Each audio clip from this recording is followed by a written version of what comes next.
Distinguished colleagues, eminent guest speakers, ladies and gentlemen, my name is Mahima Verma. I'm an intern for the Permanent Mission of the Republic of Senegal. I would like to welcome you all to the Mission of Senegal, a country of Toronto. Today, we are celebrating the International Day of Friendship, a reminder that human solidarity is essential to promoting peace. At this occasion, we would like to highlight the vital work NGOs, nonprofit organizations, and states are doing around the world to promote human rights, build a culture of peace, and facilitate peaceful cohabitation. We would like to further discuss specifically the ways that NGOs and nonprofit organizations in your country and region are utilizing digital and social media for the good of all humanity. To enrich our discussion, I would like to warmly welcome our speakers, Mr. Matthew Daniels, a law professor, founder of the Institute of World Politics, and author of the newly released book entitled Human Liberty 2.0, the first edition of an annual book series featuring stories of humanitarians around the globe who utilize digital and social media to advance the principles of the Universal Declaration of Human Rights, or DOC. Secondly, I'd like to welcome Ms. Katy Money, Director of Business Development and Partnerships of Ushahidi, a technology social enterprise launched in Kenya in 2008. Ushahidi in Swahili means testimony. Ushahidi is known for their innovative work in crowdsourcing to save victims of natural disaster. At the end of their presentations, we will open the floor to comments. And at the end of this discussion, we will serve lunch. I have now the pleasure to give the floor to Ambassador Sheikh Nyan, the permanent representative of Senegal to the United Nations, for his introductory remarks. Excellency, the floor.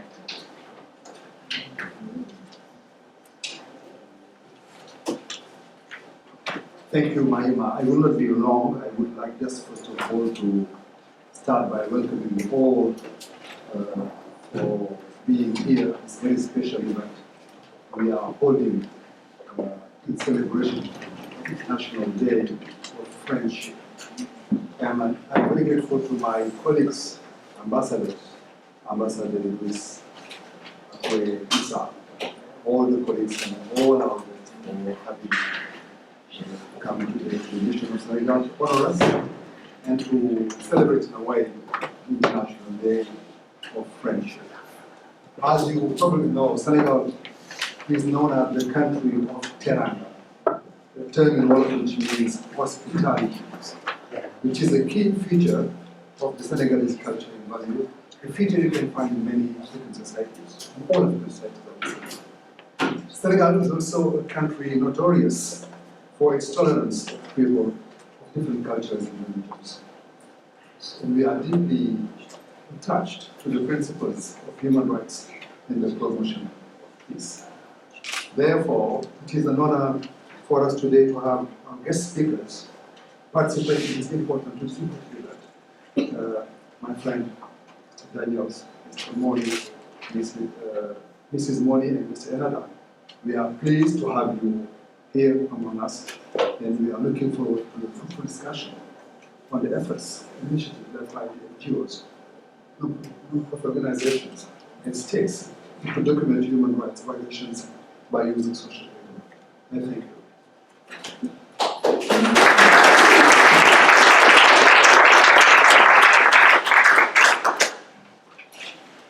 Thank you, Excellency, for the very kind words of welcome. It is now my pleasure to give the floor to Mr. Matthew Daniels, author of the newly released book, Human Liberty 2.0. Mr. Daniels, the floor is yours. Thank you. Everybody hear me okay? Bonjour. Thank you for coming. I'm from Washington, D.C., and my time in Washington has taught me that when you speak, less is more. So I'm going to keep it brief. I know you all have busy jobs. I've learned a lot about how many meetings you have to go to here at the UN.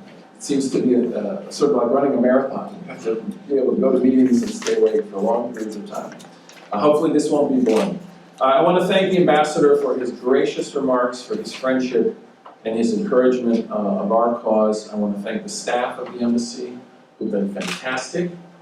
I wish you folks were running the government in Washington, D.C. That's all I'm going to say. And for those of you who represent all the different nations in this room, thank you for coming. I'm the chair of Law and Human Rights at the Institute of World Politics. We're a graduate school of international affairs.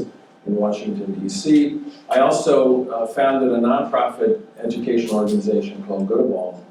And what we seek to do is to promote the principles of the Universal Declaration of Human Rights.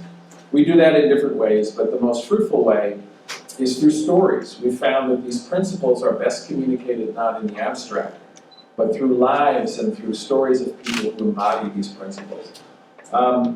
I am fascinated by the wisdom of the drafters of the Universal Declaration.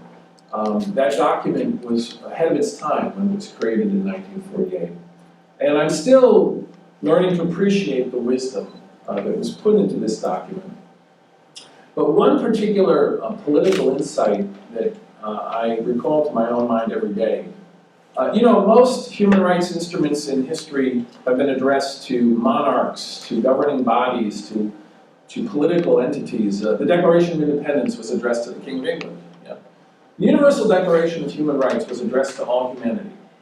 Now, in that interesting fact is, I think, a very interesting political insight by the drafters. At the end of the day, ordinary people are the ones who have the greatest interest in the protection and promotion of their own rights.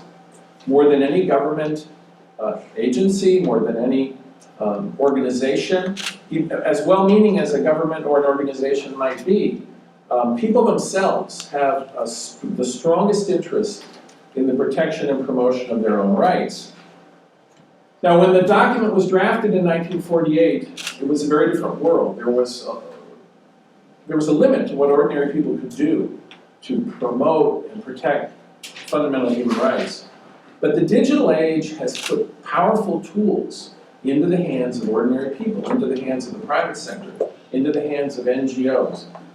That's what this book is about. This book is about that story that is now being told in our world that we call Human Liberty 2.0, where ordinary people, NGOs, pick up the torch of universal rights and carry it forward in a way that I hope will increase the scope of freedom, tolerance, and democracy in our world. That's the reason for the book. That's what we hope to promote with this. This book is a collection of stories from every continent in the world of ordinary people, NGOs, charities, who have picked up the torch of universal rights, and whether it's freedom of speech, whether it's freedom from human trafficking, whether it's access to education, clean drinking water. And I tell people that I wrote this book so that I would have an antidote to the evening news. You watch the evening news, sometimes it's very depressing, yeah? But there are all kinds of good things going on in the world, we just don't hear about it. And we need to celebrate and encourage these stories. The reason we invited you here today is to ask you to help us. I want to expand the universe of stories that we are able to tell and share. This book is an annual publication, so this is the first edition. There'll be another one in a year. We would love to have stories from your country, from your region, of the people, the charities, the NGOs who are lifting up the torch of universal rights in your region. And so I would ask you please to think about sharing those stories with us. Tony, you want to raise your hand? And Rita, back there? Rita, do me a favor, before you leave this room, would you make sure you give your card to Tony or Rita so that we can follow up with you and be in dialogue with you about any stories, any groups, any charities, any NGOs that you know of in your country that can help us in this great enterprise of promoting the Universal Declaration of Human Rights in the digital age. Thank you very much.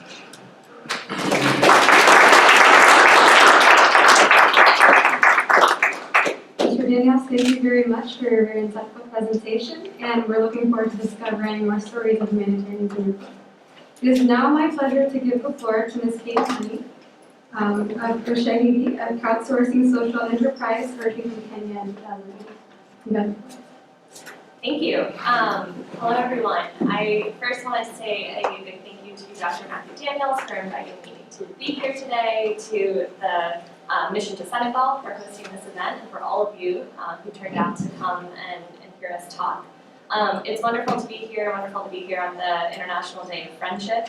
My name is Katy Money. I am the Director of Business Development and Partnerships for an organization called Ushahidi. Ushahidi is a Kenyan tech nonprofit social enterprise, which is a mouthful.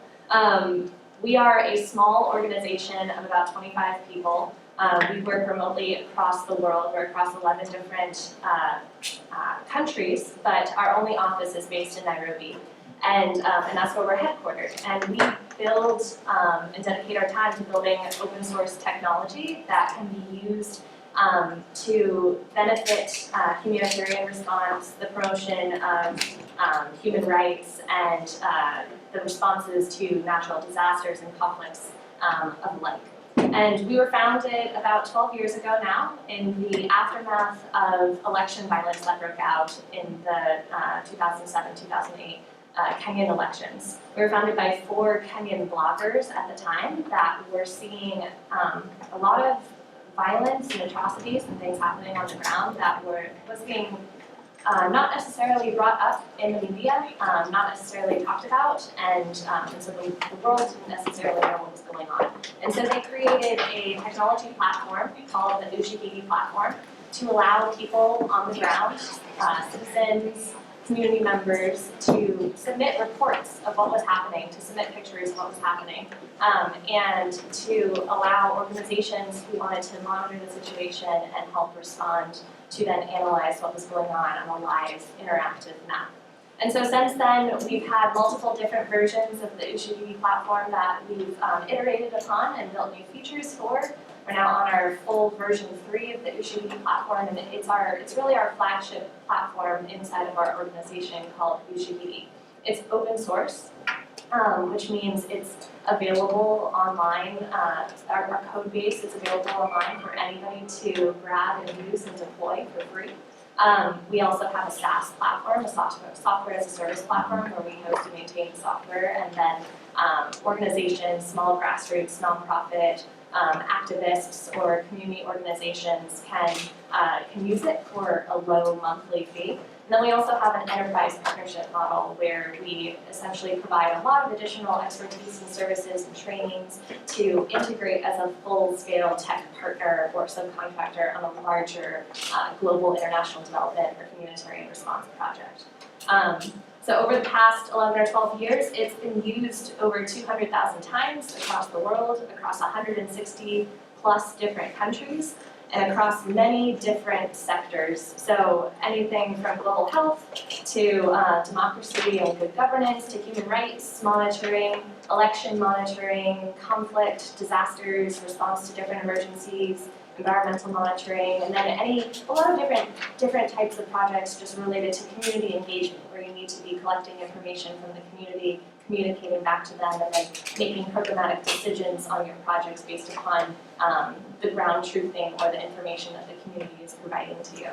And the platform itself works, has about 4 different aspects to it. So the first aspect is that you can collect information from your beneficiaries or your citizens or your community via many different modes. You can collect information via SMS, via an app that we've created and built for both iOS and Android, via a dedicated email address that you designate for your deployment of the Ushahidi platform. You can pull in Twitter hashtags as well, or you can direct those people that are reporting to the dedicated URL that you have with your deployment. So it's multimodal, and we did that because we want anybody to be able to submit reports and raise their voice and contribute to these projects, and to be able to use whatever technology they have in their pocket or they have and find most accessible to them to be able to use it. So once the information comes in, it is then managed by some platform administrators. You can do some quality assurance on the data that's coming in. You can go back to the people who have submitted those reports and ask them follow-up questions, and translate it. And then it's structured on a live interactive map. So you can visualize the situation. It's broken down by different categories of reports. So the main tool is really a crowdsourcing mapping feature.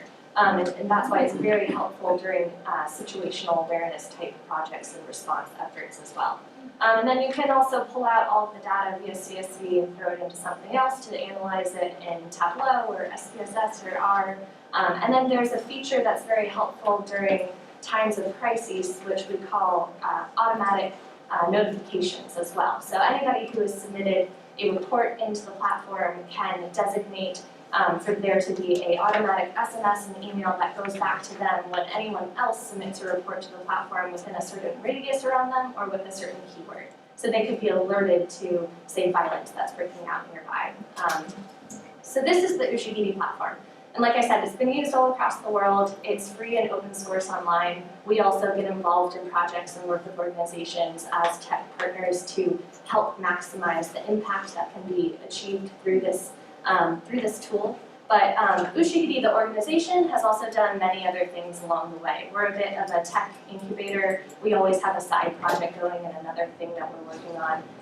In the past, we have spun out other organizations through these kind of side projects that we've had. We created a tool called Brick, which is a mesh networking internet hardware tool that is bringing internet to rural locations across Kenya and expanding to other countries as well. It's now a separate for-profit entity. We have been really dedicated to helping build up the tech community and developer community within Kenya. We founded the iHub there. We also created a tool called 10-4, which is an emergency communication tool for teams or for companies. So not in the sense of you're communicating with your citizens, but you're communicating with your staff and your team members, and you want to check in with them on a regular basis or when violence breaks out to make sure that you have a duty of care over your staff. We've also just open sourced that tool, and it's open and available and free for anyone to use. And then finally, what we're working on right now is a new tool called Dispatcher, and we are trying to use machine learning and AI to better match resources with needs during emergencies.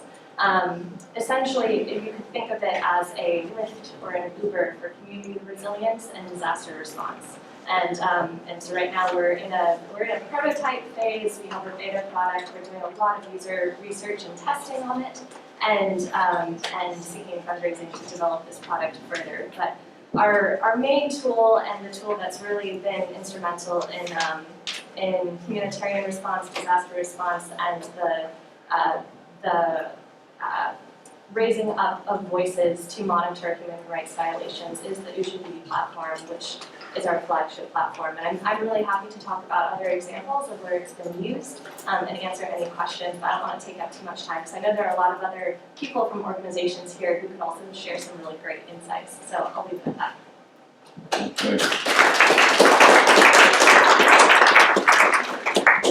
I'm going to tell one 60-second Ushahidi story.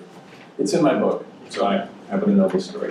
The founder of Ushahidi, Patrick Meyer, who is a graduate of Brandeis, a school I attended, wanted to do something about the disaster in Haiti, people trapped in the rubble after the Haiti earthquake. And the Marines were sent down, the UN had forces in the area. They were using paper maps. So Patrick Meyer used Ushahidi to create a crowdsourced map of reports of people trapped in the rubble in Haiti. In 48 hours, the Marines and the UN were using the Ushahidi map. They had thrown away their paper maps, created by volunteers who were part of a network, a digitally mediated network around the world, crowd mapping experts.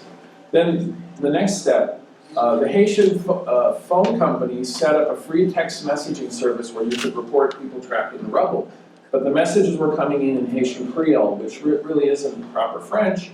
The Marines, the UN, they didn't have a lot of Haitian Creole speakers, so Patrick Meyer goes on Facebook, recruits volunteers who are Haitian Creole speakers from all the Haitian Creole Facebook groups. So they translate the text, put them on the map, so people were saved on the ground in Haiti, pulled out of the rubble, because of a group of volunteers who used this platform, most of whom never went to Haiti, and they saved lives on the ground in Haiti. That's an example of what this group can do. Sorry. Thank you, Ms. Money, and thank you, Mr. Daniels, for sharing the Ushahidi platform and showing us the significance of crowdsourcing as a tool for the promotion and protection of human rights. We certainly appreciate you sharing your experiences with us today. I would like to now call on our last speaker, Mr. Stefan Enada, a leader of the International Committee on Nigeria. He will share his experiences using social media in documenting crime, vulnerability, and drivers of violence in Nigeria. Mr. Stephen Enada, you have the floor. Thank you. Thank you, Mark, for this invitation. Thank you, Your Excellency, sir. I'm Stephen Enada. Before I proceed, the country nearly cost one of our cabinet ministers his job when he compared jollof rice and fried rice and it's better. So I would like to test that out today. But it's a privilege and honor to be here. International Committee on Nigeria, ICON, which I co-founded with my friend, and also thankfully one of my colleagues is here, Dr. Martin. Thank you for coming.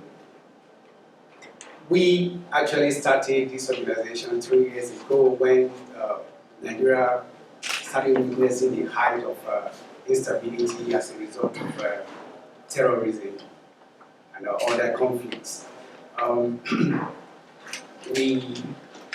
We started off to respond to these issues, but you know what? Anytime I travel to the United Kingdom to engage the Parliament, anytime I engage the Congress in DC, the question is, where are the evidence that this really happened? And I can't blame them because over the years, we've heard where some people will take pictures in Somalia and report that it happened either in Mali or in Nigeria. So sometimes the legitimacy of our story is undermined because we don't really have appropriate reporting mechanism to validate our claims that this happened or it never happened. So, like, I'll tell you a simple story. I was just coming from my office in Lagos, Nigeria, 11 years ago, and there were rumors everywhere that one magician came to town and turned a schoolgirl to a goat. And everybody was flying with that news. Oh, what has happened to our world? Somebody has turned somebody to a goat. So I asked the person, where is that place? He said, that school. So I went to the school and met the principal. He said, excuse me, sir. I learned somebody turned one of your students to goat. He said, not this school. All right. I went again in search of true story because I would like to see who turned somebody to goat and who is that goat and who is the parent. Then the story just went to become a hoax. And that is important because when you are trying to report an incident, you need some mechanism to help you to actually bring the correct report to your audience. So having been confronted with the question, what are we going to do as an organization doing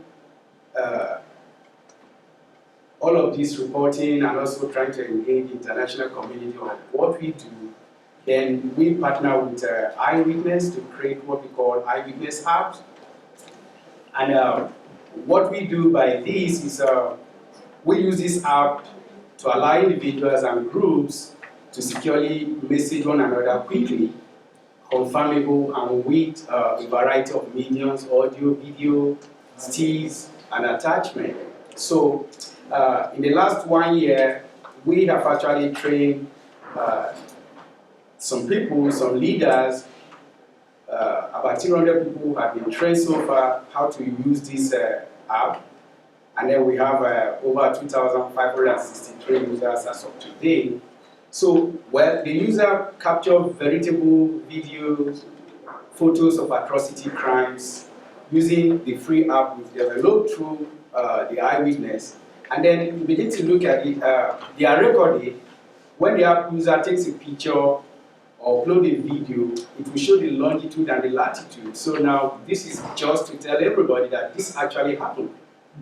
So it's something that we will verify, and that has really helped us to manage our conversation with our friends, because we begin to look at the mainstream media, not actually, maybe, sorry to say this, there was a report of an incident that happened in Borno State, that is northeastern region of Nigeria, and then the person who reported it was in Kenya. And the question is, where did you go there? So now somebody can be in the comfort of his house and report something happening. So this undermines the legitimacy of different crime stories coming from either Nigeria or elsewhere. So we begin to see how we can manage this. So what we do with our Eyewitness app, anybody with just your smartphone, using the app, you download it in your smartphone, you record what you want to record at that particular time that crime is being committed, atrocities is being committed. And then you see, what we are trying to do also is that we want to send people, when crisis happens, people seem to run away from that crisis spot, but we want to send people to the crisis spot. That is what we are training. We are not saying go and die, but we are saying you can go and help us do this so that we'll have information and data that actually captures the incident. So using the app, you record the information, the app collects metadata for verification. So you send the footage to our secure server, then you keep the copy of the footage you share. Our analysts can now access your footage. Then we begin to help to relate that with what actually has happened and with what other people are saying, and then we say, look at it. This is what you can confirm that story of that person, whether this incident really happened. Yes, it's incontrovertible that crises happen in Nigeria. Yes, crises happen daily. But the question is that, are we actually, are we manipulating the records coming from this incident scene? So we want something that is verifiable, want something that everybody will be able to trust. And what this has done from time to time is to say, oh, this actually happened. And that is keeping the record. And so we begin to look at, and this is very good, because if you take pictures at the incident spot, if there is no Wi-Fi, we use Wi-Fi or your phone data to do this. Even if there is none of the above, anytime you go to where your phone connects to a particular service, it uploads immediately. Security? Yes, sir. It is secured, managed by Eyewitness. So this is what we do in our own accountability project in Nigeria, and we are expanding because when you talk about our activities, we have expanded to cover some part of Cameroon because we actually have Cameroon, Niger, Chad, what we refer to as the Lake Chad region. So we begin to look at what can we do to monitor, and what we are trying to do, we are actually going to train a lot of people in what we call predictive analysis, in the sense that we know the trend, how this crisis happen, the trend it takes. So now we are trying to train to be able to predict before even they happen also. So this is another project we are embarking upon, and then we are looking forward to launch this October this year, so that we'll be able to protect vulnerable citizens who are in the harm way. So much more than that, we also, when the ministerial, the first edition which happened last year, we brought some people from Nigeria, some religious leaders to participate in this program.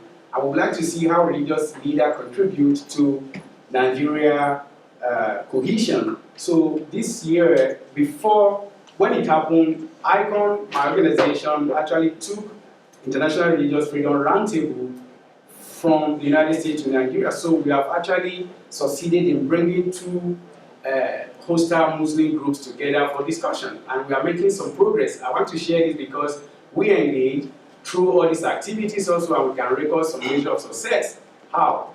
Sunni and Shia never meet face to face, but we were able to bring them together and they are discussing. And currently they are actually advocating for the release of one of their leaders as well in Nigeria. So it's really a combination of different factors and what ICON wants to do through religious leaders. And we are looking forward to see how we bring other religious leaders in that region, in Cameroon, in Chad, in Niger, in Mali. Because we look at these fragmentations and we look at implosion that can happen if we allow this crisis to continue. So this is what we are doing, and that is how we are making use of our app to be able to, first of all, the real-time issues, violence, that is happening, taking place, we bring it to the attention of the world, and then that also helps us manage accountability, and also to be able to shine that light on the perpetrators that this actually happened. Thank you.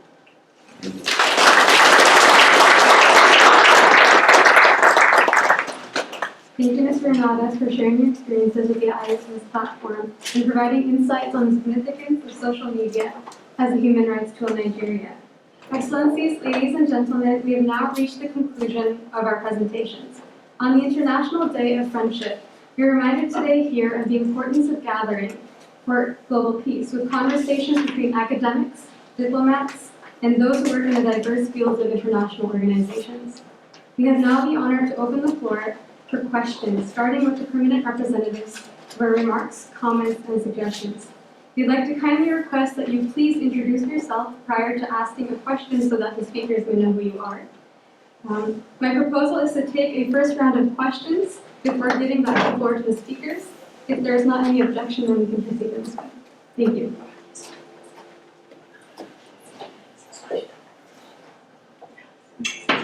Having covered many of these events, I'm grateful to Senegal for allowing us to meet these distinguished speakers. What is important is the follow-up. Now we come, we listen, and many of us understand the subjects, like the Chad Basin, which is so key.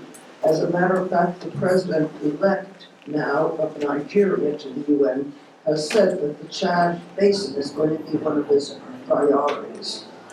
What I would like is to be able to reach every one of these speakers, to know how, if you're in Washington, you probably don't come to New York that often, but if you do, when we can see you again and get more information. From the gentleman from Nigeria, extremely key his discussion, because one of the areas and one of the problems in Nigeria is these rumors of fights between the different tribes, the Christian and the Muslim, are sometimes artificial intelligence.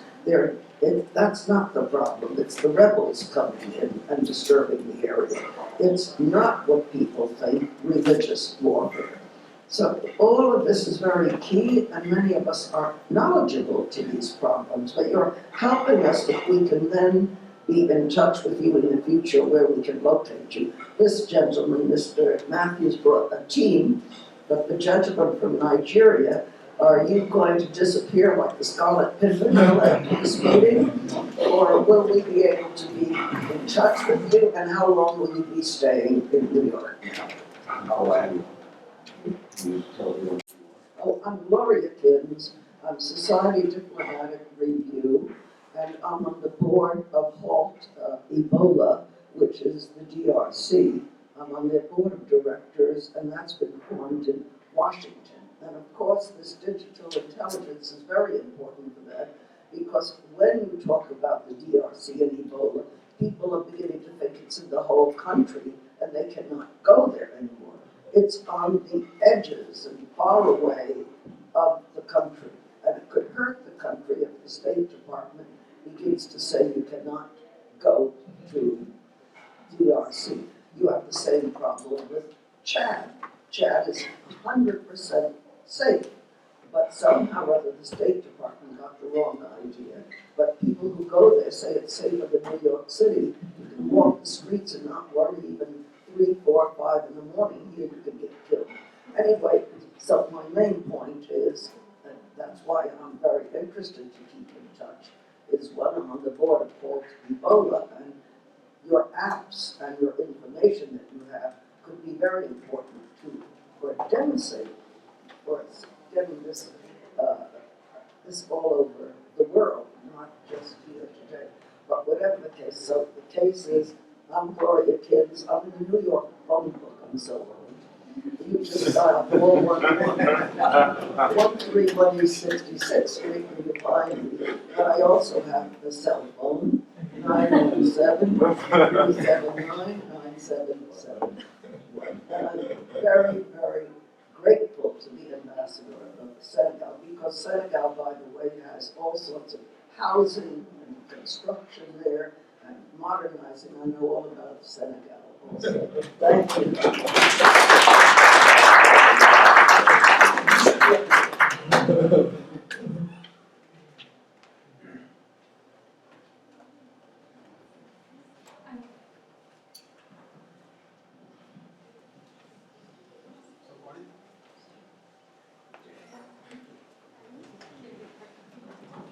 Thank you very much. Happy Friendship Day, and thank you to my dear brother Pastor Sheikh of Senegal for inviting us to this important occasion. And thank you for Matthew and our dear presenters for valuable presentations. Actually, this is really a very ambitious attempt. Always digitalizing is tempting because it gives you the sense that you are able to calibrate and to reach accuracy in dealing with things. This is very ambitious, and hopefully we can really are able to, as I mentioned, to follow up and to have some sort of. You mentioned that it's going to be a yearly, so this will give us a chance to compare and to see how progress is happening. About the digitalization and the technology dimension, of course, opens very wide horizons, and sometimes it needs to reconcile something. For example, about using the digital media. Sometimes it is supposed to be the vehicle for, like what we are talking today, constructive way, a vehicle for the day of friendship. At the same time, it's also the vehicle which some destructive forces are using as the vehicle of hatred speech and inciting speech, and it's a source of lots of problems as well. So how we can reconcile this, how we can really, and when we attempt to, there is always this paradox between trying to use these vehicles as an open media for everyone and as a right for everyone, but at the same time, what are the limitations which prevents from this qualitative transformation from being a constructive force to being a source of destructive? Thank you.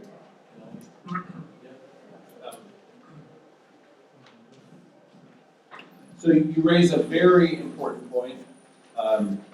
So all technology can be used for good or evil. Pharmaceutical drugs can save your life, they can turn you into a drug addict. Nuclear power can light a city or it can destroy a city. So technology is morally neutral. It's a question of how we use it. I spend some time in my book talking about the abuses of digital media, pornography, the spreading of violent extremist ideologies, recruitment by all sorts of violent groups.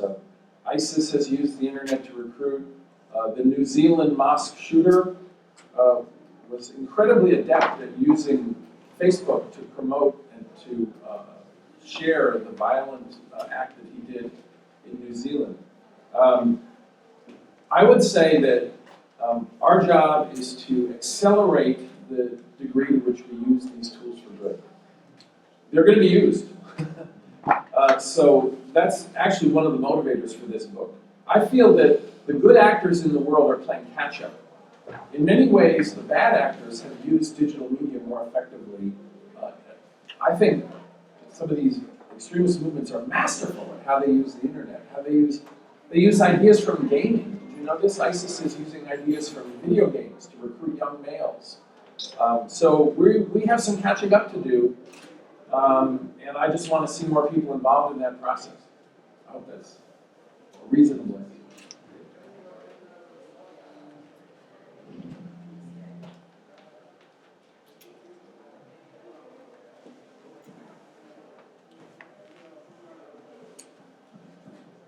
My name is Mary. I work for the Mission to the UN. Norway, yes. And I wrote my master's thesis on Ebola and disaster communication back in 2014. Disaster communication, not crisis communications, are not necessarily related to the reputation of the crisis, but communication that was used to directly affect the affected populations. And what we found back in 2014 was that disaster communication and social media didn't really reach the affected populations during the Ebola crisis back then. And I was wondering if you could say something about developments within this over the past 5 years.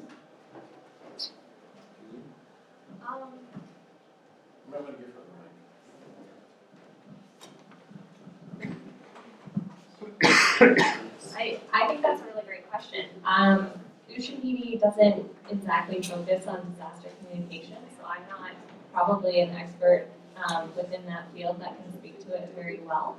I previously worked at another organization that is kind of relevant here as well, called Geopol, which was using mobile phones to run surveys, and I think they had 14 projects within the West African region that was affected by Ebola a few years ago, and they were doing a little bit of this, running mobile surveys to affected populations to try to understand the kind of level of knowledge about essentially people who had overcome Ebola, populations that were sickened and then were cured, but like what their struggles were back, trying to re-enter society and how people were treating them and things like that. So I know that there are technology organizations that are trying to better understand and use that sort of research to try to better understand how to use disaster communications more effectively to reach those populations. But since I've moved on from that sort of organization, I'm not as much of an expert or in touch in kind of how that field has progressed over the past 5 years. But I think it's something that should definitely be looked into. And yeah, I don't know. Do you have any additional comments? No, you're far more expert in that. Yeah, sorry I don't have more information, but a great question, probably a great research subject to look into further. I'd like to take your last question.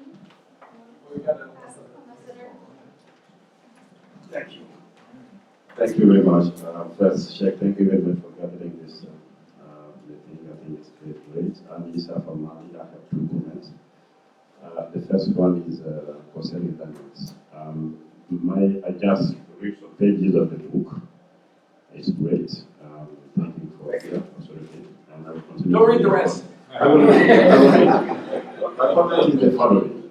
Actually, my personal belief is that the best way to serve the cause of human rights is through cooperation and dialogue, especially among member states. And sometimes NGOs are used for political reasons. When I read some of the pages, I see you talking about China, you talking about Iran, and you're talking about specific cases. And I think you cannot, from my view, consider that Iran or China have to be blamed because of isolated cases. You're talking about protests, jihad, hijab protests, or China. Sometimes it's about creating a dynamic of dialogue among the nations to serve better the cause of human rights and confrontations. So I don't know what is your belief on that, what guarantee you can provide in terms of your independence from political use and serve only human rights cause. Secondly, Stephens, you talk about dynamic in Africa, especially in Nigeria, Cameroon, and Chad, and Mali also. I know that the digital tools are very good in promoting human rights, but what I've seen also in the ground, especially when I speak in the care of Mali, in the Center for Temple, is used today to create more problems than solve problems. It's creating, because it's bad use, creating more confrontation among our communities. Create intercommunal fight, it could create hatred in people. What tool do you use to avoid being used for other agendas than serving human rights cause in our region to create more cohesion among our society than division and hate? Yes, well, thank you.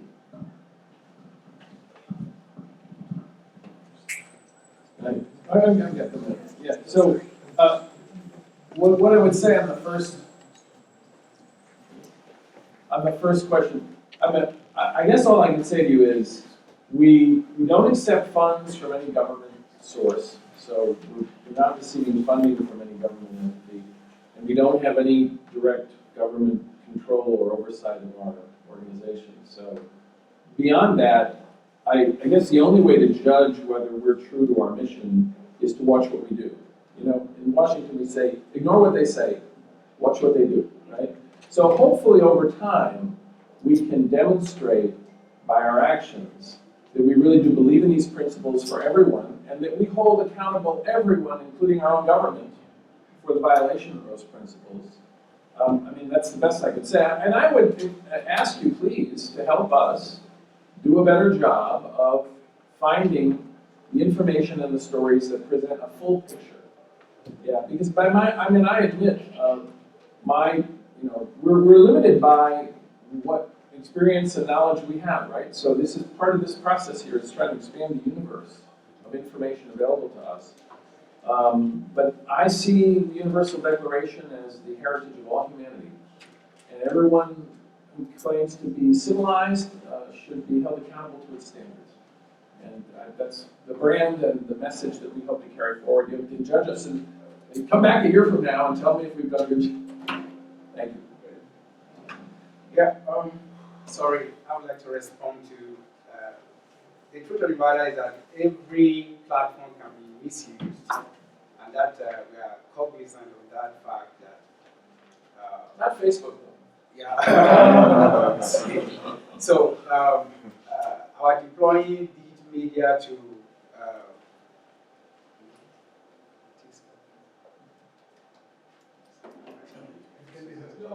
sorry, I'm good. So, well, first of all, we are not helping any politicians, rather we are trying to hold state actors. If you remember, many countries have been designated as country of particular concern because of different crises. But we must admit the fact that there is terrorism in this Nigeria and the Lake Chad region. We know that is a fact. But also, I know everybody wants terrorism in that region to stop. And that means we are not really treating terrorists in this regard as friends. Rather, we are treating them as enemy of all these independent states in sub-Saharan Africa. So, we are saying that Boko Haram, especially in Nigeria, has committed crime against our people.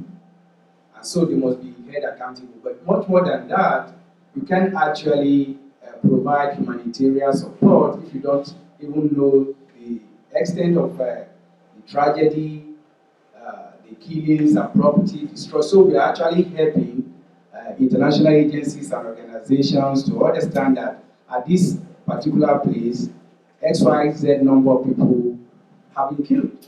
And that is a fact. So now, then when it is like ethnic conflict between two tribes, then what we do is to make sure all our religious leaders who we brought to International Religious Freedom Roundtable to discuss issues, we call them and say, look, you have to mediate. And that has actually de-escalated several tensions in some different communities. What we don't do is, we don't allow politicians to come and maybe begin to sow some kind of seed of discord in what we do. So we try as much as possible to actually help politicians to understand that this is happening, but not that maybe politicians will come and tell us, don't do this for these people. We are not doing it for anybody, irrespective of religion. We are just saying, these are problems happening. These are incidents, and we are recording it. And we are not using it to begin to share to anybody. We are actually using it to share to international agencies who care to maybe support this community, this vulnerable community, and see what can happen. And also, if a terrorist is arrested, we would like the full length of law to be applied to that situation, because if you don't do that, then you don't have a society. Thank you.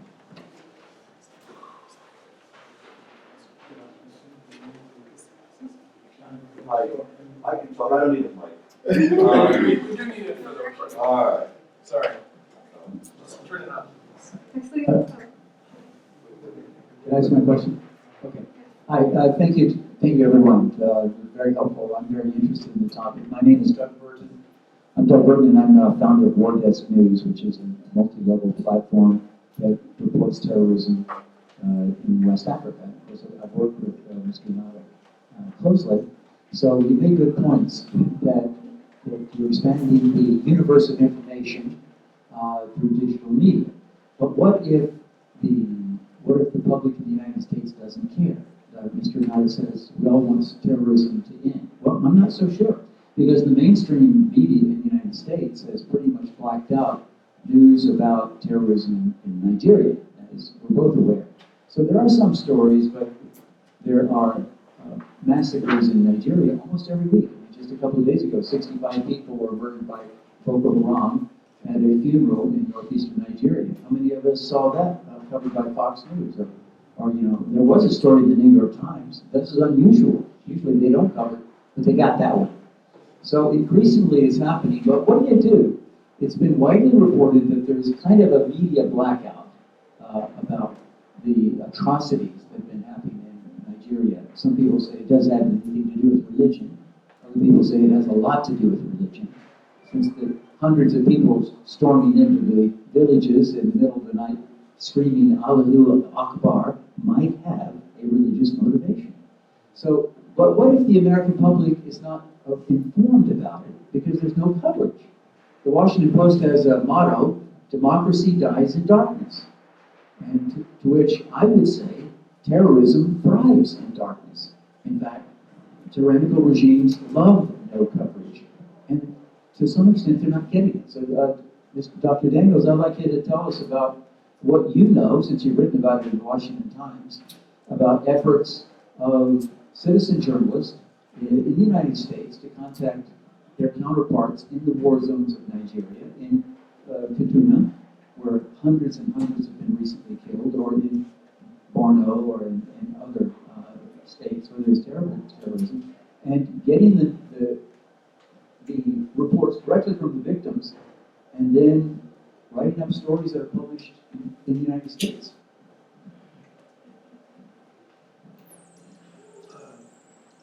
Well, I guess I would say that one of the challenges we have today is definitely information overload, people hearing bad news from lots of different sources. I have found, especially with the young people who I teach, the most powerful way to communicate a story is through video. We do a lot with digital video.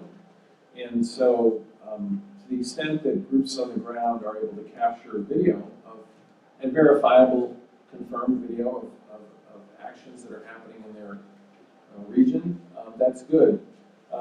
We do have, problems on the horizon. You're familiar with deepfake technology, which allows you to, with remarkable accuracy, fabricate video now. You used to require a lot of computing power to do that, but thanks to a team at Carnegie Mellon, it's now available to you on your desktop. So anyone in this room could have a video of them saying all sorts of horrible things on the internet tomorrow, and most people would think it was you. So get ready for this. This is the next wave, yeah? All I can say is the civilized actors have to come together and try to use this technology for good. We have no choice, because bad actors will use it for evil.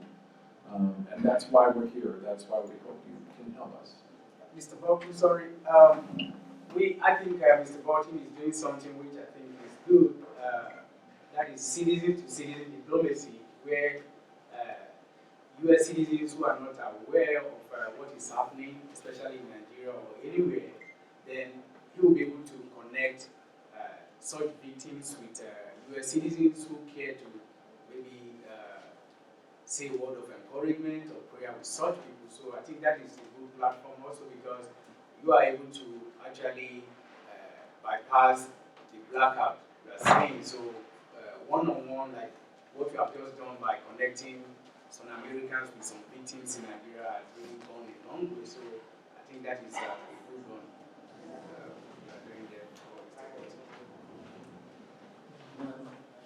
One quick question.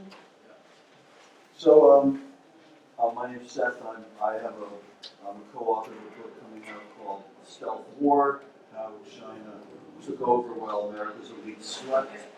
And so my question is, and I want you to have many further editions of this book, but the telecom, in order to have this, you need to have access to free data, and the telecom industry is largely dominated in Africa and now increasingly all over Europe by a country that in its own state documents denies freedom of speech, freedom of press, and so how do you, and that country's named China, and how do you propose to counter that, and does that threaten you, does that concern you?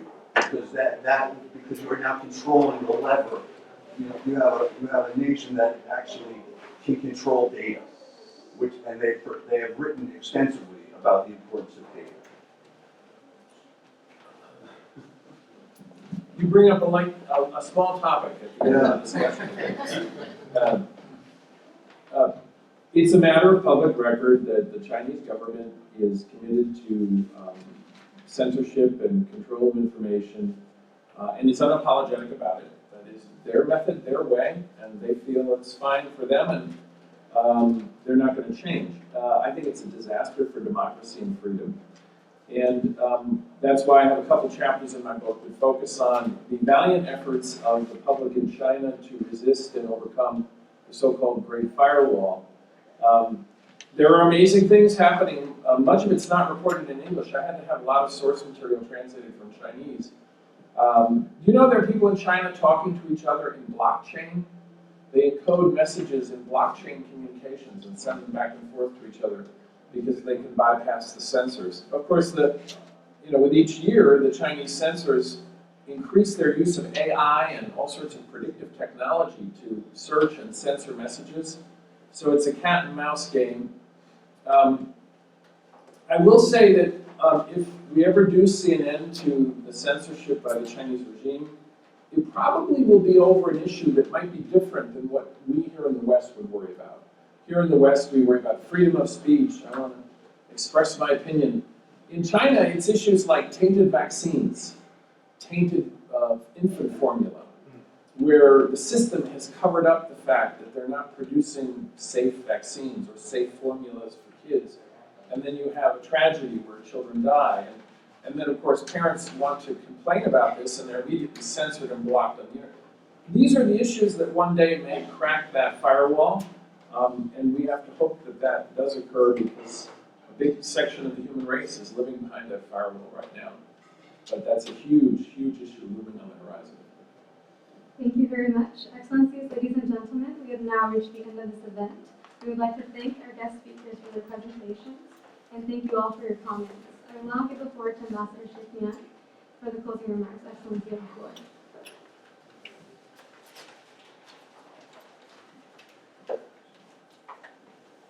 Friends, I think you feel like me, that you are thrilled and enthralled by the excellent presentations we have heard, and also by the very outstanding contributions, comments made by my colleagues and my other participants here.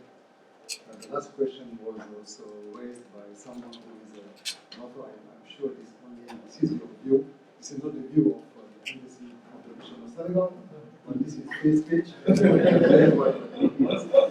So once again, I would like to thank you all for coming, and also a special thank to our legal advisor,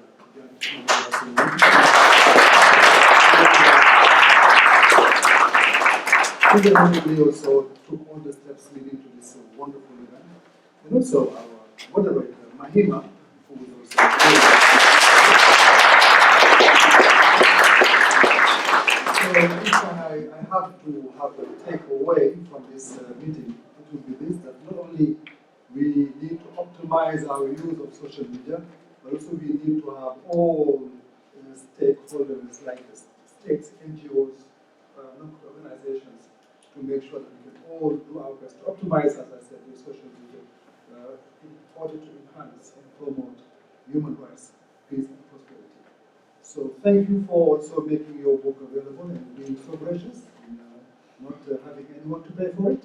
Thank you so very much.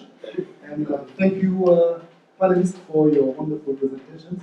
And could you please join your hands